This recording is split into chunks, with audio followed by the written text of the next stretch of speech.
Hi everyone, welcome to another video. If this is your first time here, welcome to Gina Jones Fashion. On this channel we share sewing tutorials, DIYs, how to cut and draft. In today's video we're going to be learning how to draft and sew this trouser you see me wearing. On this day I got so many compliments on this trouser, so if you'd like to learn how to make it, let's get started.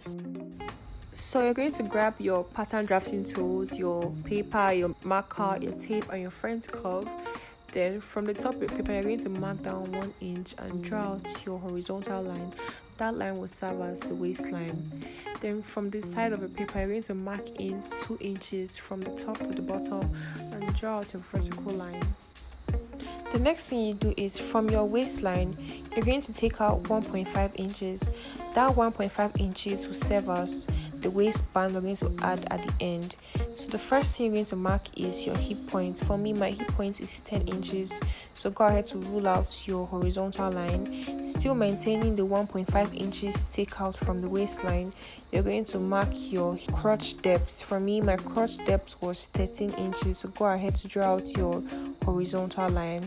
The next line we're going to be marking is the knee point. For me, my knee point was 22 inches, so go ahead to mark out the line. Still maintaining the 1.5 inches we removed at the waistline, the next thing you're going to mark is the full length of your trouser, which is usually at your ankle point. I had to add extra paper to my pattern paper because it was not long enough. Don't forget to always label your lines so you don't get them mixed up. So sorry, my pattern was out of frame in this part and I did not notice on time. Now you're going to divide your hip circumference by 4. Whatever you get, you take that measurement on your hip point, your waist point and your crotch. Then go ahead to connect all 3 points together.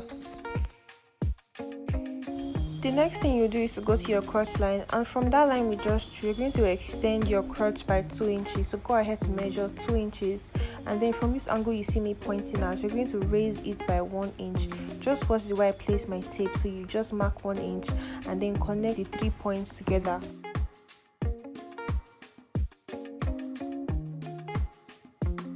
Next, on the waistline you're going to go in by 1/2 inch.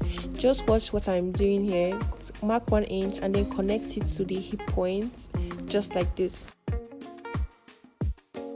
I'm so sorry, my camera went out of focus in this part. The next thing I went ahead to do was on my waistline. From that new mark we just drew on the waistline, you're going to measure your waist circumference divided by 4 plus 1 inch for that, and then when you mark it, you connect it to your hip point.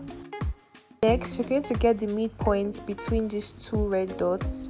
You mark it and then you're going to draw a straight line on that point from the top of your pattern paper to the bottom.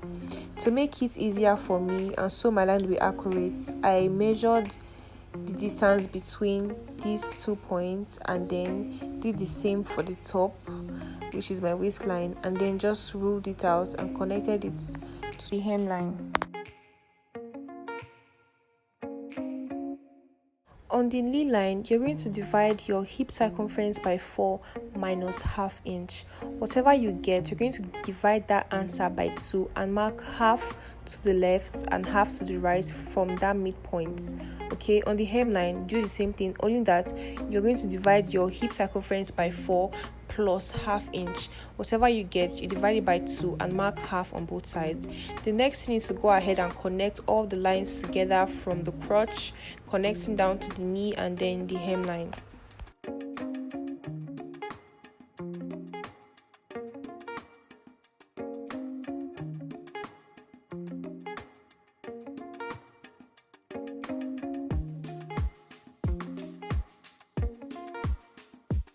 The next step is to add in the dart. So from that midline you're going to mark in 1/2 inch on both sides of the line and then go down by 3.5 inches.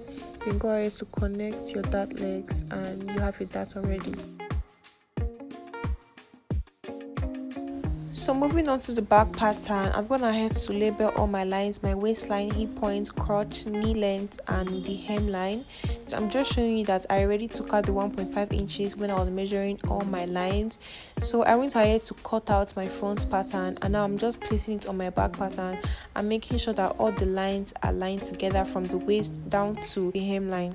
So I went ahead to pin the front to the back just to make it secure. So on the back pattern, you're going to use the front pattern as a guide. From the waist downwards, you're going to extend your front pattern by 2 inches and mark it on your back pattern. You're going to do this from the waist to the hip points, and then to the crotch, the knee line, all down to the hemline.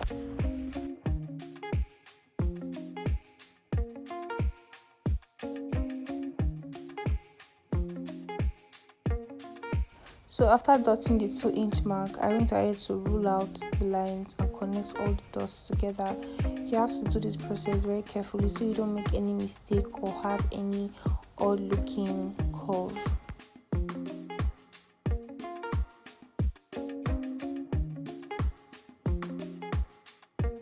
On the back pattern, you're going to go up by 1 inch on the waistline, just like you see me doing here. So go ahead to extend the line. Then you grab your front pattern and measure the waist measurement you have there. So you're going to place that measurement and pivot it to meet your original back waistline, just like you see me doing. So get your ruler and then connect the points together. After that, I went ahead to connect the waist point to the hip point, just like this.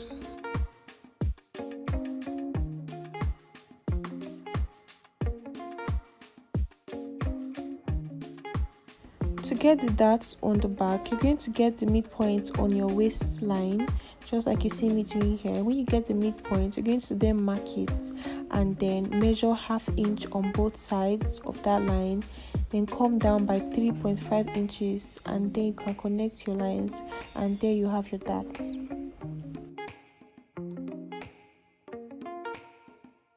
We can go ahead to add the seam allowance. So on the crotch side, which is the center front, we're going to be adding 1/2 inch, and then on the side seam, we're going to be adding 1 inch from the waist down to the hemline.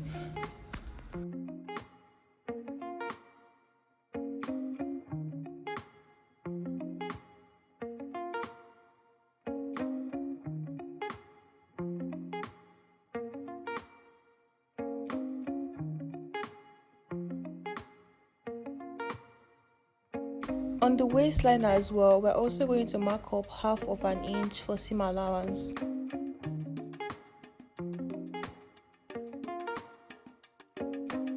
Now you can go ahead to cut out your pattern. I added seam allowance for the front of camera, but I'm going to show you what it looks like after I added seam allowance. So that's basically all for the drafting. Like we did in the back, on the waistline, I'm going to add 1/2 inch, the side seam 1 inch, and then the center front, which is the crotch side, you add 1/2 inch. Please note that turn up allowance for the hemline will be added when I'm cutting on the fabric. Your waistband, you're going to cut a straight material with the length of your waist circumference plus 2 inches for ease and 1 inch for seam allowance, and then the width should be 2 inches folded, meaning that when you open it, it will be 4 inches. So here I'm just transferring my dart onto my fabric, and make sure to transfer your dart onto the wrong side of your fabric, like the back of the fabric. I've gone ahead to sew my darts. The next thing you're going to do is make sure to note the back pieces and the front pieces, like the back of the trouser and the front of the trouser. So what you're going to do is that for the back, you're going to place the right side of both of the back fabric together facing each other, and then sew that center front. The same thing for the front piece. You're going to place both right sides together and then sew the center front down to the crotch level. So this is what it should look like after you've done that. Now you're going to get the front and the back and then place them together at the crotch points. Just watch what I am doing here. So you open it up and then you place the front and the back piece together at the crotch level with the right sides facing each other. Here I'm just opening up the seam so that when I sew it, it will lay flat. You can go ahead to pin both crotch together, and then we're going to sew from that crotch point to the end of the trouser, like to the hemline on both sides. So you're going to sew it all the way down and then repeat it on the other side, okay? So after sewing that area, the next thing we do is to sew the sides. So because I'm going to be using side zip, I'm going to show you how I do this. But for the side that there will be no zip, we're just going to place the front and the back piece together like this, and then we're going to just remember that we use 1 inch seam allowance or 1 inch allowance for ease. So we're going to pin the sides together just like this, and then use 1 inch to sew from the beginning to the end, from the waistline to the hemline with 1 inch. So on the side where we'll have the zipper, we're going to take away 1.5 inches from the waist. Remember that 1.5 inches is for the band. So then we're going to mark down 10 inches. Then from that 10-inch mark to the hemline, we're going to sew with the 1 inch that is meant for ease. So this is what it should look like once you've sewn the zipper side. So the next thing we're going to do now is to attach the band. So you're going to grab one end of your trouser by the waist, and then with right sides facing each other, you're going to place your band on your trouser and then leave about half of an inch outside so you'll be able to close the rough edge later on. Now I'm going to sew it all the way around to the other end of the waist. So after attaching the band to the waistline, this is what it should look like. Now I'm going to fold the rough edge just like this. Fold it into the right sides facing each other. This is for the band now. The right sides of the band should face each other. Now you're going to sew without ½ inch extra you left earlier on. So after sewing both ends of the waistband, this is what it should look like. If you notice, I did not sew it all the way down. I left like ½ inch. So you're going to fold in that ½ inch, and then if you know how to pipe in, you're going to sew from the front. But first you have to pin it all the way around so that it is neat. But basically you're going to fold in that ½ inch you left and then fold it round. You're going to fold it in with ½ inch, and make sure that when you sew from the front, the back folded part would remain folded and neat. So this is what it looks like when it has been folded round. So the only thing I have to do now is just go to the front of my band and sew on it just like that. So this is what I had after sewing from the front. Be very patient with this process. It is not easy, okay? So the next thing I went ahead to do was to attach my zipper, and that is all for the making of the trouser. You can go ahead to weave all the seam allowances, or you can use any other method of finishing your rough edges. That's all for today, guys. If you have any question, make sure to drop it down below. Don't forget to like this video and subscribe to my channel. Don't forget to turn on post notification bell so you'll be the first to know whenever I upload a new video. See you in my next one. Bye.